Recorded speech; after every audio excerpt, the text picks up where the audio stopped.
శిక్షించాలి హాస్పిటల్ పైన గానీ హెల్త్ వర్కర్స్ మీద జరిగే దౌర్జన్యాన్ని అరికట్టాలి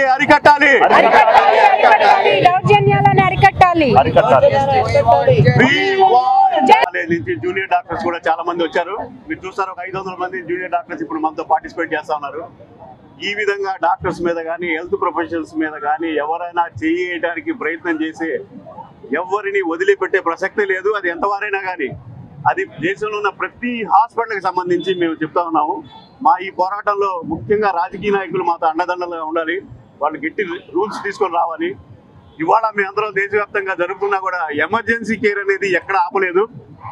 పేషెంట్లకి ఏ విధమైనటువంటి ఎమర్జెన్సీ కేర్ దేశంలో ఎక్కడ ఆగలేదు. ఈవెన్ గుంటూరులో కూడా ఎమర్జెన్సీ కేసెస్ అందరం చేస్తున్నాము. సో ఓపీడీలు మరియు ఎలక్టివ్ కేసెస్ ఆపాము. మీ అందరికీ పేరు పోయిన ధన్యవాదాలు ఎందుకు తెలియజేస్తానంటే మీ మూలంగానే ఈ ఉద్యమం చాలా పెద్దదైంది.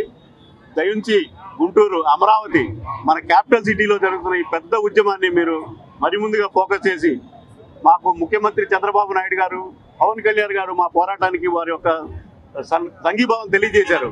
ఎటువంటి కార్యక్రమాలు కావాలన్నా డాక్టర్స్ కోసం హెల్ప్ చేస్తారని చెప్పి ముఖ్యమంత్రి వర్యులు వారి సత్యమైన భువనేశ్వరి గారు మాకు చెప్పుకున్నారు.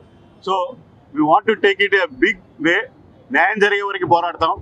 మీ అందరూ కూడా మా ఈ కార్యక్రమంలో పాల్గొనేందుకు ధన్యవాదాలు తెలియజేస్తూ ఇక్కడి నుంచి గవర్నమెంట్ జనరల్ హాస్పిటల్ వరకు జరిగే ఈ ర్యాలీని మీరు అందరూ ముందుండి కొంచెం కవర్ చేయాల్సిందిగా కోరుతా ఉన్నాను. Thank you very much.